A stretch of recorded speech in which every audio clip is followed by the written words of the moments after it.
Hello, everyone. Welcome to today's show. And if you're joining for the first time, this is part of our e-commerce series for which we meet every Wednesday at 5:30 p.m. Eastern, and we will pick one topic related to e-commerce. And we always have a very exciting panel that is willing to provide their insight and donate their wisdom.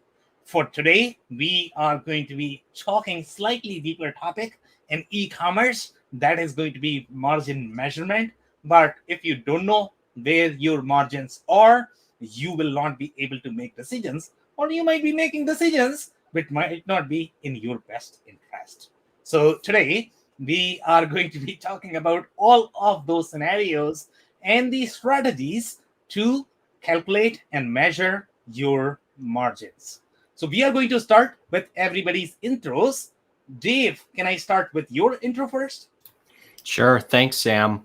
Hey, everybody. My name is Dave Crysler, and I own a business consulting company where we work with business owners to help them create the systems they need to stop working in their business so it can grow. I come to you with more than 20 years in the manufacturing space, working both on the e-commerce side and ERP implementation side. So great to be here, Sam. Thanks for having me. Okay, amazing. And I am super excited to dig into your stories, the kind of stories that you are going to have, especially tying into operations. I think that's where rubber meets the road. So it's going to be so much fun. Thank you so much for being here, Dave. Chris, can I move to you for your intro? Absolutely. Thank you, Sam. Chris Harrington, President and COO of Gen Alpha Technologies.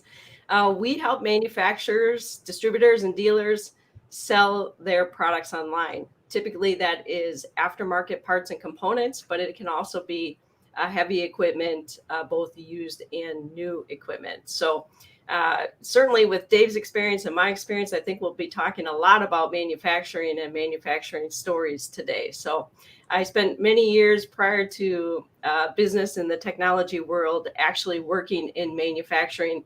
I feel like I spent a lot of time focusing on margins. So I think there are certainly a lot of relevant stories in there. Thanks, Sam. Okay, amazing. And I am super excited to dig into those stories as well. Thank you so much for being here, Chris. Eric, can I move to your intro next, if you don't mind?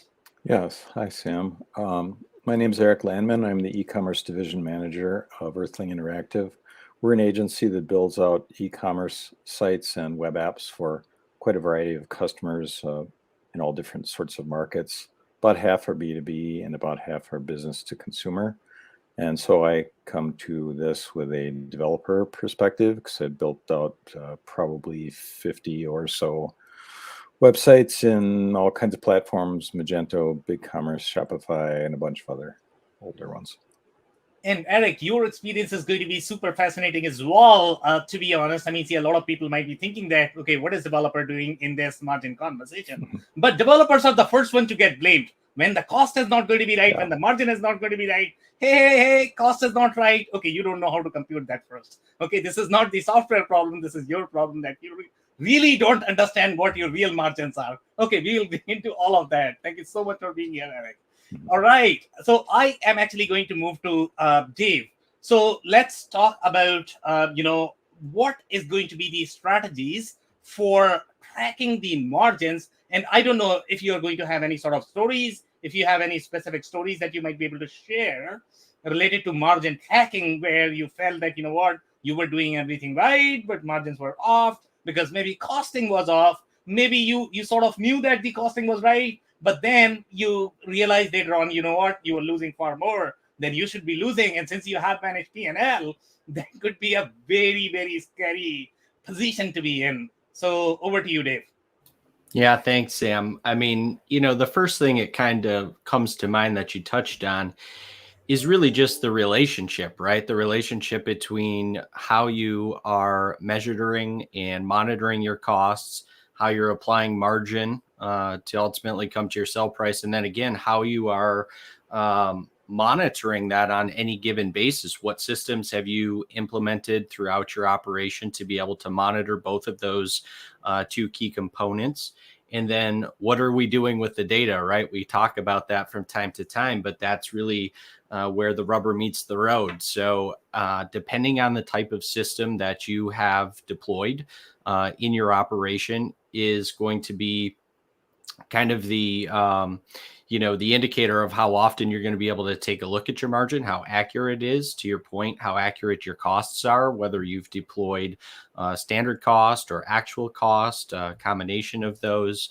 There's a lot of variables that go into this conversation, to say the very least. But when I really think about it, from a P&L standpoint, it's where all the power is at, right? It's all of the decision making comes down to what margins are applied, ultimately where you get to the profitability number that you're seeking, and how you are able to take those metrics and take that monitoring to make informed decisions about, products that you're selling, products that you need to move to clear out inventory, all types of different e-commerce related situations.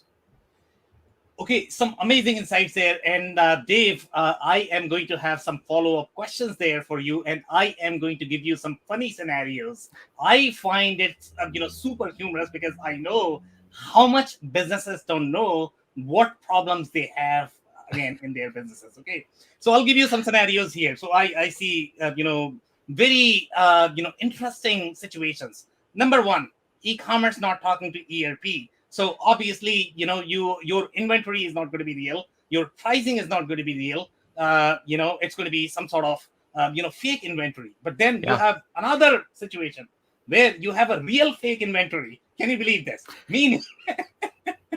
Meaning you have no correlation with your ERP, meaning you are simply promoting an inventory to book the orders, and then you are going to figure out, okay, what is going to happen to your orders, and then you have the fake pricing, because you don't really understand what your cost is going to be. Sometimes you are going to have that in the spreadsheet. So that's there. And then you mentioned, standard costing.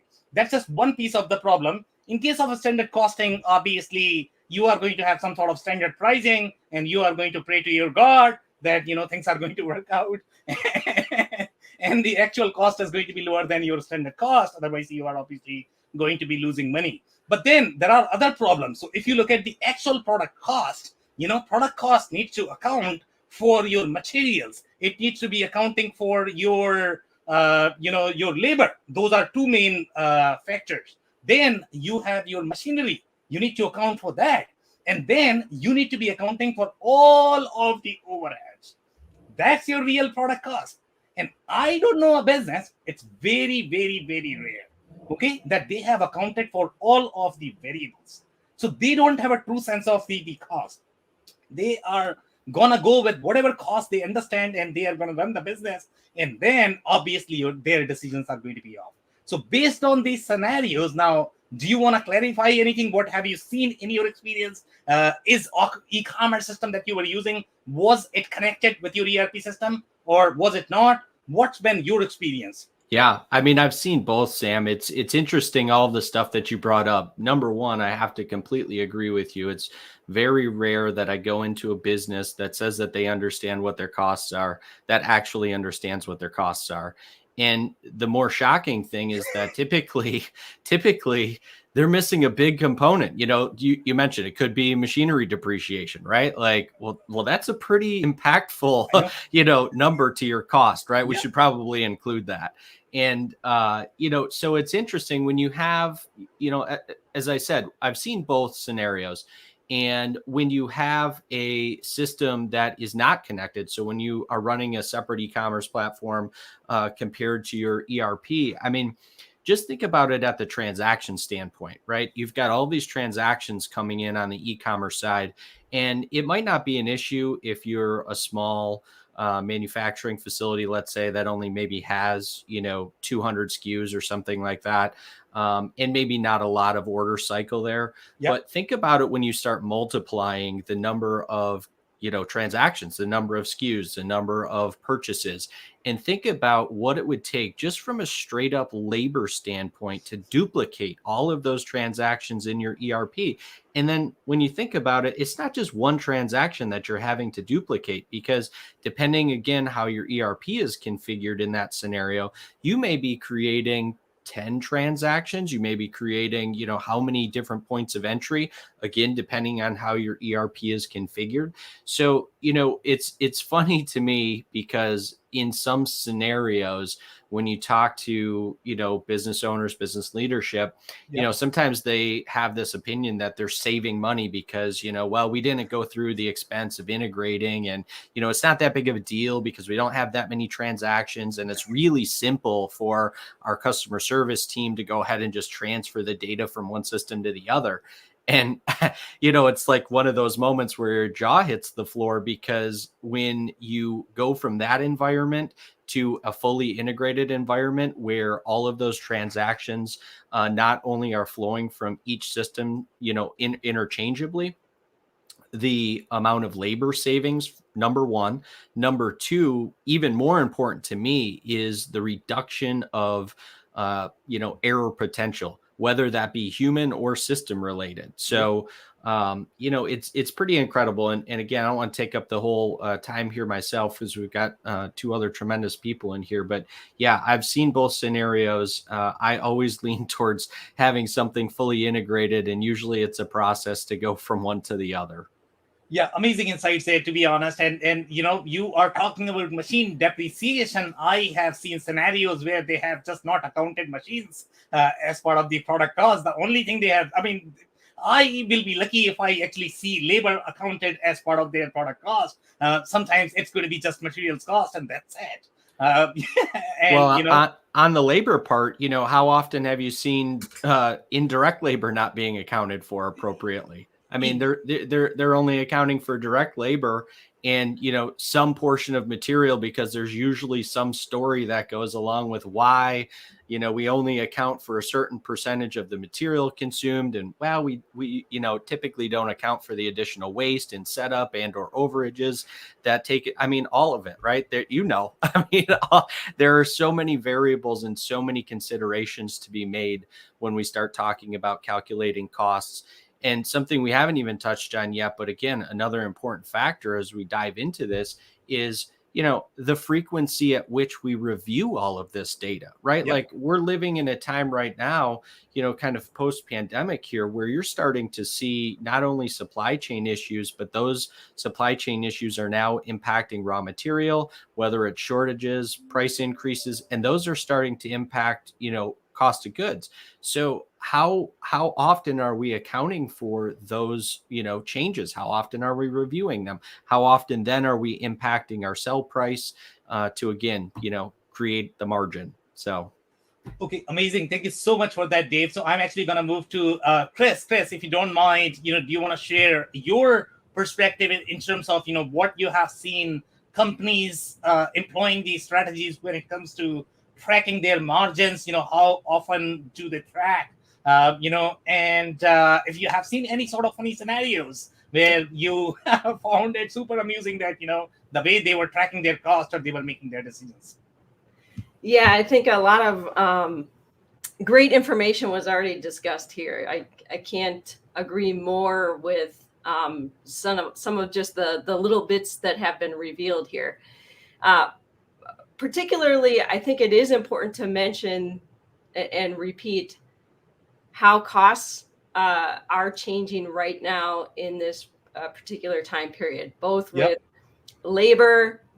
We talk about supply chain costs from a raw material standpoint and how quickly those things are changing. But think about the transportation costs that are associated with that. The labor costs, because you're bringing new people in that don't know your machinery, that haven't followed the instructions previously to execute the delivery or completion of a product that then is going to move out the door, but first has to pass some quality standards, right? Where there might be some rework or other things. So that we are living in a very interesting time where we know it's going to have an impact on margin.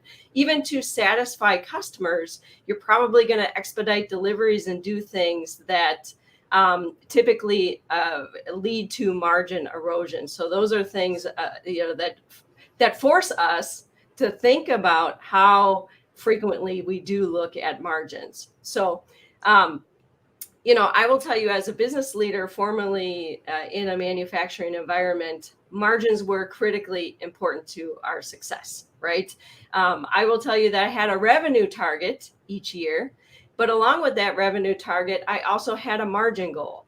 And what was most important to me was the margin goal, because I believe that margin dollars were more important than even the revenue dollars. So I thought it was important for me to be able to justify we've achieved the margin dollar goal, and maybe not achieve the revenue goal for whatever reason. So sometimes that by critically focusing on margins, you identify customer opportunities, product opportunities, and supply chain opportunities, both within your production environment and your purchasing environment with your vendors for opportunities. So let me back up and just talk about a few things that I think are story worthy, maybe. And I will tell you that I have a background in finance. So Yep. I started as a financial analyst. So obviously margin's really important, right? I mean, I looked at this stuff all of the time. But many people that we hired that had just come out of university, college, or other businesses did not know how to calculate margin. Yep. So margin calculation and the difference between margin and margin percent and markup Yep. were very important things to teach. Yep. And I made sure that everyone that worked underneath me, particularly product managers, they Yep. needed to understand how to calculate these things. Because if you have a $25 cost item and you want a 75% margin, that means you need to sell it at $100. Yep. But a 75% markup is something like $43.25. So it's a very different sell price. Yep. And you need to be clear and make sure your teams understand how to calculate these things. So frequency. We looked at dashboard reports daily. So not only me as the business leader, I was able to look at margins across territories. So in our world, we had subsidiaries, we had domestic, obviously revenue and costs from the sales that happened the day before. And then we had subsidiaries that were also selling in their territories, and I got to see the margins. And by looking at things daily, you start to get a pulse for what is a reasonable margin or when something looks like an anomaly, right? Because you have to start somewhere before you start to dig in. In addition to me being a leader and looking across the different territories, the product managers looked at their product sales the day before. So they would get dashboard reports daily that showed them what was sold, what was the cost, and the margin percent. And very quickly, they could see if, again, there was an anomaly. So our people were taught to identify these anomalies so that they could quickly react. Now, in an e-commerce environment where you are integrated to an ERP system, you would hope that through the automation, if you have good sell prices and good costs, and you have a good maintenance of this where you're frequently looking at these things, then there's a more automated process of that order going through without error. Now, for many of the customers that I work with, adoption of e-commerce is not 100%. So you still have the more manual order entry happening in your customer service department, or happening from salespeople who are there, obviously maybe doing something to satisfy our customer, whether that be, giving a discount that wouldn't be the normal standard margin that you would like to receive on a different product group. So you can catch these manual errors by looking at things regularly. And you will typically find that the manual errors that's where the errors come from, is when customer service teams have to enter or override pricing or do something that would be different. So that can certainly point out an error that can help you dig in and hopefully correct it in time to resolve something like that. So certainly there's a frequency, because that helps. The daily frequency helps you dive in. Now, there are two critical components of margin, right? You've got your sell price. Yeah. And you've got your cost. And we talked a little bit about standard cost versus actual cost and all of that. So the simplest way to improve your margins, of course, is going to be to increase your price, or lower your costs, or to do both. But as we all know, it's not that simple, right? So, what does you have a company, a PE firm that buys up another company, right? Yeah. So they'll grab a manufacturer who might be struggling. What do? The first thing they do is they send in a pricing person, and that pricing person comes in and says, "Oh, I did this big analysis. We're going to increase prices 3% across the board, right? Or 15% in this category and 3% in this category because this is what I've analyzed." And it's I think we all know who have been through that's an artificial way to have some immediate growth, but it doesn't typically increase your business over time or create lasting relationships with your customers. So these are things that's an item that I have seen from a story perspective that has certainly happened, not once, not twice in my history. I've seen this happen with multiple companies where somebody comes in and the best way we're going to increase margins is just to increase price. Well, I think we can be better than that. And I know we can be better than that. And it comes down to having product managers looking at categorization of products. In our world, again, manufacturing, that's been parts. In equipment typically has a lower margin than parts and components that are used to keep that equipment running. So you need to classify those components very simply. Are they proprietary components or purchase components, or are they consumables that are wearing quickly? Because depending on those, you should be able to set different margin targets, which will create the prices for those components.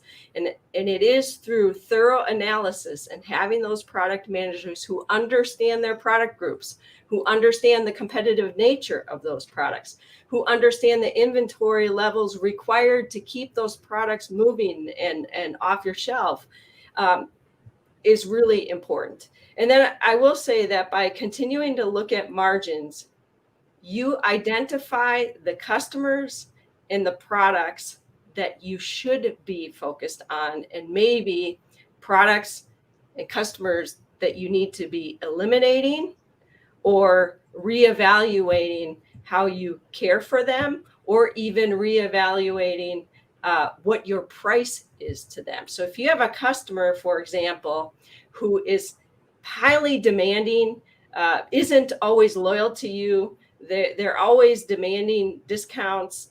They make your customer service team and your sales team, jump through hoops to really win their business. Maybe they need an increased price factor so that you cover the costs of doing business with them. Or do you really need that customer? All customers in my world are not equal. I think that is definitely a false statement for those who believe that all customers are equal. So I'll pause there. I think, Dave, you had something to say. No, I just wanted to jump in, Chris, because, you kind of reminded me of a story and a situation that would play out during ERP implementations. And all of what you said was really amazing. And kind of what jogged my mind about this is the fact of, what you brought up in terms of, kind of somebody coming in and blanket saying, hey, we're going to increase, our prices because that's the fastest way to grow our margin. And what was interesting is we would implement ERP. When I touched on this earlier in terms of, Sam, you and I did, in terms of companies not necessarily understanding their costs. What was interesting is as we started to implement ERP and you started to see these, standards get put in place and you started to see what actual margins were as those costs were coming to light. And we obviously knew what we were selling it at. It was interesting to see how fast people wanted to change the sell price. And it's like, well, look, last week before you didn't know what your real cost was, it didn't bother you that you were selling it for this. And so, from a customer perspective, and exactly what you were just saying, not all customers are created equal, and there are factors that have to go into that. So, the guidance I would always give is, look, if this is a product that we're going to continue, and this is a customer relationship that we want to continue, then we need to figure out, we need to, number one, have a conversation with the customer and say, look, here's where we're at. With this particular product, here's where we're at, here's where we need to be. And over the next 6 months, 12 months, 18 months, whatever the number happens to be, we need to continue to work on putting through some price increases. So it's a gradual change for people. It's more widely accepted. People understand that the cost of stuff goes up, but it's that whole thought process of when you start to see this information, and obviously the more complex your systems get, the faster you have access to this information. It can be very easy for a product manager, for a general manager, somebody that has P&L responsibility, to want to go in and make immediate changes. And that could be, that could destroy your business in a very, very short amount of time. So super wise for all of what you just said. I just wanted to jump in with the, hey, it never bothered you, last week because you didn't know, and now that just because you now know doesn't mean that you just go ahead and raise the price. You wouldn't be able to just go in and slash your cost to make the margin be what you think it should be. So, okay, good, amazing. Thanks, guys. So before I actually move to Eric, and we want to make sure that he's able to speak, I just wanted to, comment on one thing that, Chris, you mentioned. Those interns are going to have hard time. You have no idea how much you are frightening them because you are doing these numbers on the air. And they were thinking, what, in the school, I, wrote down my formula. I got down my variables, but I had no idea that I had to do these numbers over air. So kudos to you that you are able to do that. But they must be having a hard time understanding, okay, I needed my calculator to be able to calculate my markup and margin. So good for you. And the other comment that I really wanted to make is related to private equity. I have seen a lot of smart MBAs with no practical experience, like zero practical experience. They are going to design a company on the spreadsheet, and they are either going to, create some pricing model or cost model, and then people are going to struggle in that field. Understand the business first. Understand how business works. Try to close a sale by yourself. Make a cold call, and then you will get a taste of it. Thank you so much on that. Eric, over to you. Hi, Sam. Yeah, I've got a couple examples that were triggered from some of what the comments were. One is just this week, I've been working with a little retail shop. Yes, a brick and mortar. Those do exist. They're a little neighborhood, relatively small neighborhood shop that sells swim gear, like swimsuits and stuff. And one of their markets is to high school swim teams. So they sell a bag and they get it embroidered, and then they might sell some goggles and other stuff like that. So, pretty straightforward products, except they discovered that their e-commerce system, in this case, it's running on BigCommerce, well, it doesn't really matter that much, was not synchronizing the inventory properly through their middleware. So here's the kind of weird stuff that developers run into. If somebody would have an order and they would say, just buy a black bag and some goggles, inventory syncs fine, no problem. If they would buy the black bag, get it embroidered, and then buy some goggles, none of the inventory for any of the products would be decremented. So you're just going, what is going on here? Well, in this case, it was the middleware that was misbehaving. So I'm bringing this up because they're running out of product. They're going back to the storeroom and going, wow, we've got 5 of these bags left, but the website says we have 25. What's going on here? It caused major confusion. Yeah. And confusion, as we know, is expensive because you've got these poor administrators and people trying to fulfill orders running around going, I don't know what's going on here. And so I'm pointing out that this is a cost. It comes as part of your margin. So whenever somebody thinks, what does it cost to develop a website? What does it take to build it out and maintain it? This kind of thing happens, and it just throws the numbers all off. So that it's not a good situation. I have one more story too, by the way, which is kind of cool. I worked with a floor covering distributor. They sell tile and carpeting and stuff like that. Big regional company. And so they sell to consumer stores, consumer storefronts. So they're a distributor. They sell through a salesperson model, and the salesperson negotiates a price break to these various stores depending upon how big the stores are. Some of the stores might have 5 or 6 actual retail locations in a city. So the story is they negotiated a contract with one of the biggest customers, and they were really demanding. They just wanted to jack them down, just screw them way down on the prices, to the point where I think they were making maybe 5% markup. And realize that carpeting and tile stuff gets trucked like from Atlanta and Florida and Texas, and it's some pretty heavy expenses involved. So to make 2% on that, you just go, oh wow. Their order might be $10,000. So this customer just kept screwing them down on this. And then they discovered that they were stretching out the accounts payable to 120 days. So these factors, they don't, there's a opportunity cost there. Yeah. And you could have sold this to somebody else and made a lot higher profit. Maybe you're selling less product, but it wouldn't matter if the dollars are the same. And also there's the accounts payable delay cost, which I don't know how that figures in, but anyway, that's just kind of another thing to think about. I'm glad I don't run that company because that sucks. So there's a couple of stories there.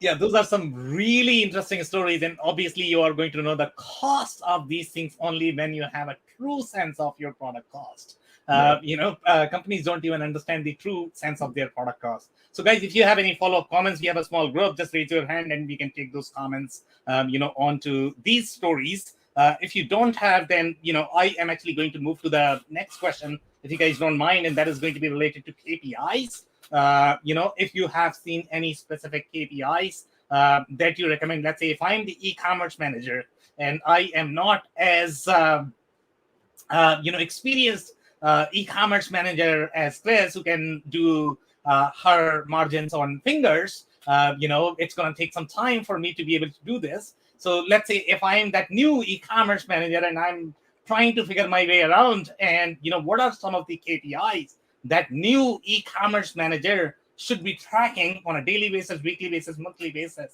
so that they have the sense of their cost and they can make the appropriate decisions. Because if e-commerce managers are really responsible to make sure which product goes on which channel, at what price. They have to do this heavy lifting, even if they might not really have the accounting background, which is kind of a tricky spot, to be honest, because they don't really understand, whether the costs they have been provided are real or not. They simply have to operate on some of these numbers. So Dave, I'm actually going to come back to you. So let's say if you were the new e-commerce manager, how would you do this? Yeah, I think the first thought that popped into my mind when you asked this question, Sam, is, the statement about the e-commerce manager not necessarily, understanding the finance component. I think we touched on this maybe in the finance talk, but what's interesting is you really have to connect all of these dots to give people the tools in order to make appropriate decisions, because it's really what we're talking about with any of this stuff, and more specifically from a KPI standpoint, the things that I think somebody should be taking a look at. And again, depending on what the business model is, let's take a manufacturing scenario made to stock. That's kind of the easiest one to talk about in an e-commerce environment. In my opinion, you need to be looking at product turns. You need to be looking at inventory levels. You obviously want to be taking a look at on some sort of consistent basis, what that product margin is, but then kind of beyond that, if there is any variable for whatever reason between, customers, I would like to take a look at that on some, sort of frequent basis. That doesn't have to be daily, like a product KPI, but, maybe monthly, quarterly, something like that. I think all of those things should be looked at. And again, it depends on how integrated your e-commerce system is with your ERP. so I'm talking about, in that scenario, I'm talking about something that's fully integrated. It makes it much easier to look at all of this data, not only on a, kind of any given basis, because you can set up the reporting structure to be that way, where the reports come to you. So you're not necessarily having to go out and seek this information. But those are a couple of key ones that come to mind, because, again, to your point, these product managers, e-com managers, are having to make decisions, whether that be, hey, we've got too much inventory, this thing isn't moving. What kind of, what are we going to do with this? Are we going to discount it? Are we going to bundle it? And again, then you have to bring in that finance component, because then we have to start asking questions like, okay, well, depending on what the cost is, depending on what that discount is, depending on how we're going to include it in a bundle, does that impact us financially? Are we going to end up having to write some inventory off because of that? So, I kind of go back to where I started with all of this, and that is somebody, product manager, P&L manager, somebody that is responsible for this really has to understand the relationship of that margin component to what the cost of the product is, and what the real goal of that could be. Because, my experience, it would be okay to discount something, take a loss on it to free up the cash for inventory, right? So again, unless you understand all of those, how those relationships work, you are making, very important decisions where some people may not think, oh, well, what's the big deal? I'll, kind of to Chris's point, what's the big deal? I'll raise the price 3%. What's the big deal? We'll discount it by 10%. What's the big deal? We'll throw it in as, as an additional, feature of this other, widget. But it's just not that simple. And the less integrated your systems, the more complex that decision makes. The further the relationship is from somebody that controls those product decisions on an e-com level to your finance team, the more problems you're getting ready to introduce. And, and unfortunately, I've seen it too many times where a decision gets made and, it could be months down the road until that decision is felt financially. And then everybody's standing around pointing fingers and saying, well, who said that we should do this? Who said we should be discounting this to get rid of, that particular inventory? So yeah, that from a KPI standpoint, obviously you want to be looking at, the metrics that you've set up, but that's only one component of it. From my standpoint, you really want to be closely tied in with your finance team and your leadership team to understand, what are we trying to do here? What's the end game? What's the results that we're going after? And then kind of execute the plan accordingly. Because then it's just a tactical move at that point in time. Okay, amazing. And Chris, I am actually going to have a follow-up question for you. So I don't know if you know Dave's background. He actually grew up in a business family. Okay. So when you grow up in a business family, you are supposed to know the product turns, the inventory ratio when you turn one, that's how business families are. I grew up in a business family as well. Okay. But I don't know if you are going to find any e-commerce managers that are even going to have remote understanding of, what inventory ratio is. And even if you could find that person, they are probably going to ask for twice as much in terms of their salary. So when you are hiring these guys, e-commerce managers, have you seen if they have real understanding of, how inventory moves, how, they might have pricing discounts, sales, e-commerce. I mean, really from the e-commerce perspective, they know price, they know marketplaces, they know how to position from the marketplace perspective. They have very deep understanding of marketing. But other than that, in my experience, I have not seen that. So from your experience, let's say if you were either the new e-commerce manager or you were hiring an e-commerce manager, what is going to be your expectation from that new person, and what you would do, let's say, if you were the new e-commerce manager? Sure. A lot of big questions there. So I would like to just step back and say, do I see a lot of e-commerce managers with that experience? Yeah. And the answer to that would be no. But I would also answer that not enough companies are hiring e-commerce managers. Yeah, I agree. Okay. So I don't have a lot of experience working with companies that have e-commerce managers. That's just a fact. So they're typically missing out on a lot of other opportunities in e-commerce. So I just want to be very clear about that being an opportunity for manufacturers who are implementing e-commerce solutions. So what happens is that e-commerce is typically run by the same teams that have been running the business. So usually they will have experience with some of these things, but they won't have all of the marketing experience and the other things. So if you are looking to hire an e-commerce manager and you're a business leader who understands the importance of margins and talking about, when you set up a promotion calendar, how are you going to ensure that your promotions don't negatively impact our margin dollars and margin contribution to the organization?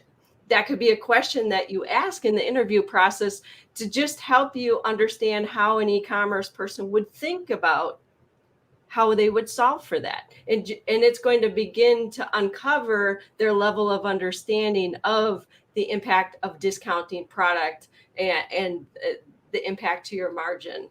So I guess to answer the question directly, there isn't a ton of experience of e-commerce managers either knowing that side of things or even e-commerce managers in positions today. I think that is a position that is still evolving, especially in the B2B space. And I do think for those people that want to be e-commerce managers, this is an opportunity for you to think holistically about the business so that whatever return you're getting for developing an e-commerce strategy, you should be considering the margins that you're going to gain. And what is the difference in the margin when you shift business from offline to online? And I know we've talked about this in previous episodes, but there potentially could be some very significant margin differences between the orders that come through your online system versus the orders that come through your call center or your typical sales channel. And some mean that it could be higher online and some could be higher offline. And maybe that's because they're managing a more complex sale or they're basketing goods differently, or the reverse could be true because standard pricing is in place and automation is taking place. There isn't discounting off, so your online performance is better. The important thing is to evaluate both, determine which is doing better, and then dig into the details of why. Because you're going to want to, if what's happening online is better than offline, then certainly we all want to be motivated to get greater adoption and move people online. If there's something offline that's happening that we can uncover, how do we convert that to an online strategy to have the same success? What methods, what's happening that's creating that offline? So those are some of the things that I would mention. Something that's not directly an answer to your question, but just a different thing that kind of came up in my mind as we were talking is, many companies, when evaluating e-commerce, are also going through a CPQ process, right? Where they're thinking about configure, price, quote. And that is typically a very challenging exercise for large industrial organizations because they haven't standardized their options for products to really say, here's what we're going to put online to make available for customers to select. But so while it's a challenging exercise, it can be an incredible value to the organization, a value exercise, because you are going to go through the due diligence of uncovering which options should we be offering, which options are we good at, which options can we execute thoroughly, which options do we have good costs on that we would even want to make available through a CPQ system, so that when people do utilize these systems to create the products that they're going to purchase, they in fact are at a good margin opportunity, but we're also going to successfully execute them. So that's something on the margin side that through innovation and digital technology, we have an opportunity and it's sitting there for manufacturers to kind of take hold of. So that was just something that came up into my mind as well. Okay, amazing. Dave, you had a comment? Yeah, I again wanted to kind of jump on a couple of things that Chris had mentioned. In my experience, Chris, most of the e-com deployments that I've seen from a manufacturing scenario, the marketing team has handled. And so that's where I really come to say, connecting the dots between the marketing team and, ops, leadership, finance, however it happens to break out in your particular organization, because I don't see a lot of communication there. And again, we've talked about the challenges and what can come from that. But I wanted to touch on that because you had mentioned that, in your experience, you see a lot of ops people that are dealing with that. And that's not been my experience. My experience has been that most of the time it's in the marketing department because they have some familiarity with the technology already, and it kind of ends up falling in their lap. But I agree with you. I also have not seen very many e-com managers that are, one, able to bridge the gap, and two, are even in place. So totally agree with your point on that being an opportunity for a lot of businesses out there. And especially if you're going to get serious about this stuff, because, as we've talked through all of this, bringing up the opportunity from a CPQ standpoint, right? Where are we going to start with that? We're going to start by, doing a margin exercise, looking at our product mix, looking at, where our standard versus actual cost is, or, where our actual cost is. We're going to do all of that to get to that point. So, all of this stuff becomes a super relevant exercise, no matter how deep you want to go into e-commerce, outside of just figuring out the part that you brought up. So all of it's, a tremendous exercise for anybody to go through, really at any point in time. And I would be shocked if you didn't learn something about your own business as you went through all of these different exercises. Okay, amazing. Thank you so much, Dave. Eric, you had a comment related to KPI and marketplaces. Do you want to cover that? Yeah, I just wanted to mention that it's quite common to have multiple marketplaces nowadays. Kind of gone are the days where you have a website or a brick and mortar store. But I don't think that some businesses have fully realized that the different marketplaces can have different factors that contribute. And I don't mean price. I'm talking specifically about returns. Yeah. Some platforms are rather notorious for having a high return rate, and I'm talking to you, Amazon. A manager could discount prices on their own site, assuming they have their own site, a bit more, knowing that their return rate is less. So you could have the exact same price, and they go, Yep. oh, so if somebody sees it on Amazon, it might actually be a little more expensive. Now, I don't know what Amazon's rules are about that stuff, so please don't take my advice on that kind of thing. But, it is, I have one personal experience about this exact situation. This was a gear manufacturer who has their own website. It's very nice. They also have their products on Amazon. I happen to go there because I had a gift card. Otherwise, I don't go to Amazon. And I noticed that the price was a little cheaper on Amazon. Well, this thing I was trying to buy, it said assorted colors. So I thought, well, that's kind of weird. It comes in different sizes. So usually each size is a color, like 20 centimeters is green, 50 centimeters is blue. I had some of this product already, and I was just going to buy more of the same thing. When I got it, I got the right length, but the wrong color. So I returned it thinking, this is really strange. And the comment by the customer service person was, oh yeah, we get that drop shipped from Austria. We don't know what colors are coming. So it was a return that was like completely weird. So I don't know how you figure something like that into the whole mix, but definitely they were getting more returns because they couldn't control factors like this. You don't have that so much in the B2B space, I would imagine, but this was a consumer product. Yeah, so that's a very interesting story, and I'm probably going to have that question to Dave. I don't know what he has seen. That's a very interesting and fair point, to be honest. I mean, returns should be accommodated as part of your margin calculation. So I don't know. I mean, see, from your experience when you had, I'm pretty sure whatever businesses you have, managed. My understanding is that they were not CPG, but you would probably have return problem. So how did you account for them? Did you account them as part of the margin, or were they more of the line item or the chart of account, below product cost? Yeah, typically it's going to be below product cost in the facilities that I've been in. And, but again, you're talking about a fairly small percentage of, overall revenue in a B2B space. I've definitely worked in situations where there's been significant product loss for one reason or another, customer returns, damaged product, things like that.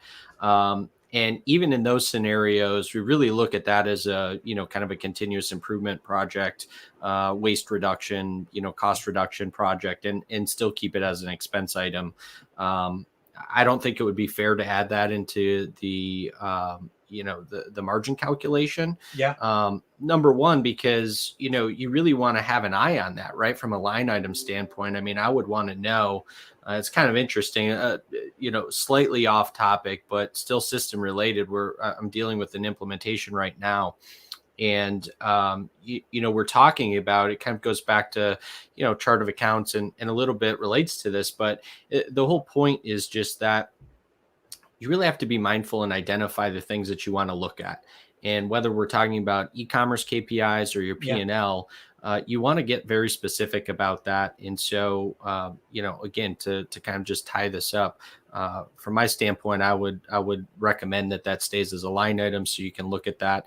And in Eric's kind of, case in point with this particular situation, I would say that they really have a system issue there because, there should be some communication.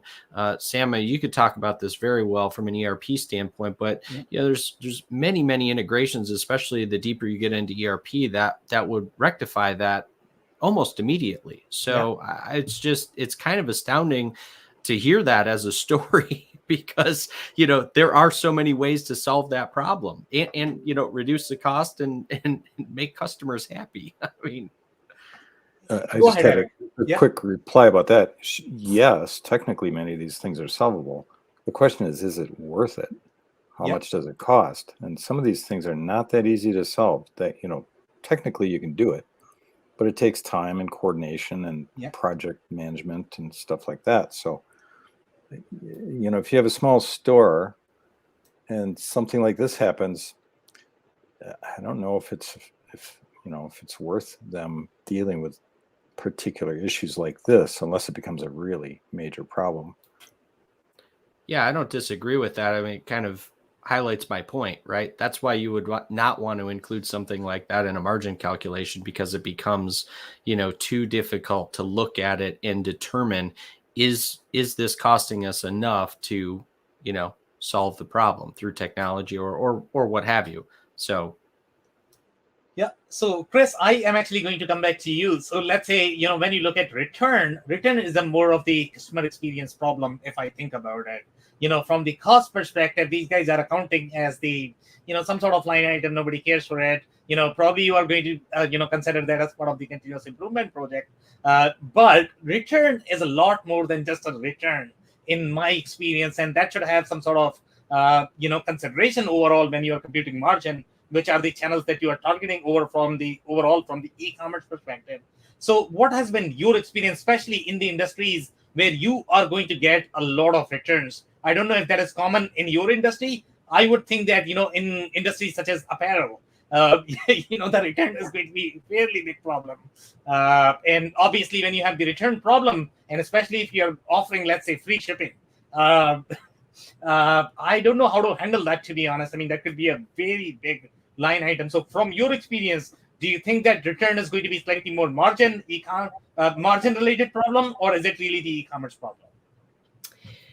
Well, let me talk about how most of our customers are handling returns today, because I think that will kind of, I haven't gotten into their books to understand how they measure it against margin, but we all know that a return is negatively going to impact your the money that you have left over to reinvest in your business, whether that be your people or inventing something new or all of that creativity that you want to keep driving performance of your own business, which is why we want to have as much margin contribution as we can. But many of the companies we work with are not allowing returns easily on an e-commerce platform. Okay. And that's typically because the value of their products is much higher.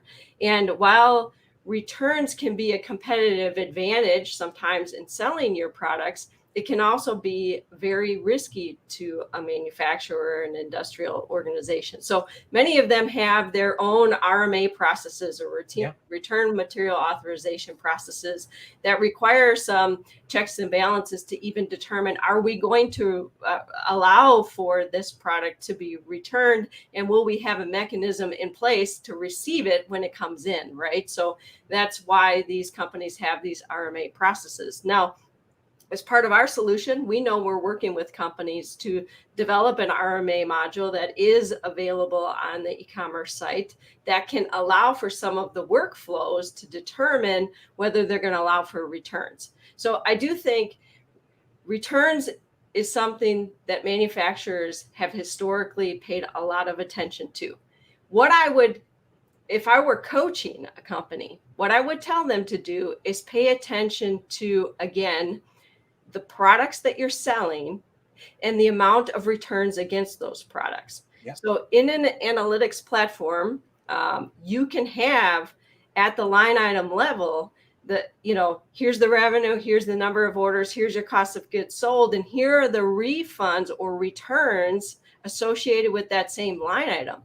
And if you then sort by the products that are having the refunds or the returns, you can dig deeper. So while these might be a small percentage of the items that you're selling, which you hope that would be true, if you could still narrow down the bucket of parts or components or products you're selling that are having returns and focus on the why of what is occurring. Is it because they ordered the wrong thing? What is the reason? You need to figure that out. And then it might be product data related. It could be information. It could be images. It could be something related to ensuring that, in fact, the person or customers are getting the right thing the first time rather than having costly returns. So go to the detail of the products, identify those that are having the return so you can stop it in the future. That's where I would say the coaching would come in. Okay, amazing. So now the only thing I can take is the short closing advice. So Dave, I'm actually going to start with you. What is your short closing advice? Yeah, I would say, net profit is the lifeblood of any business. And the only way to get net profit is to start with margin.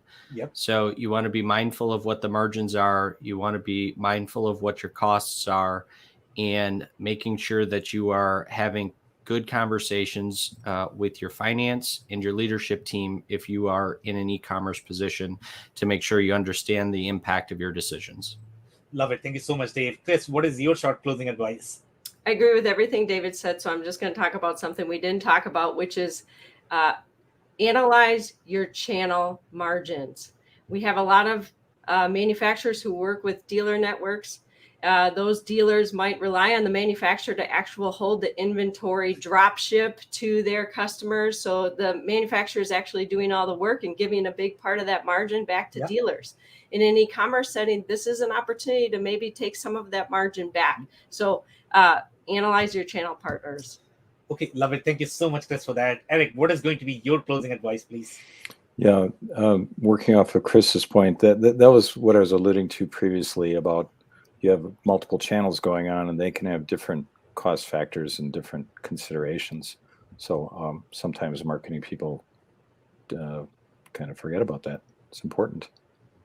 Okay, amazing. Thank you so much, guys, for this discussion. And if you joined for the first time, this was part of our e-commerce series, for which we meet every Wednesday at 5:30 p.m. Eastern. We are always going to have one topic related to e-commerce and a very exciting panel that is willing to donate their insights and wisdom. So make sure you are not going to miss next week's show. On that note, I want to thank everyone for their time and insights.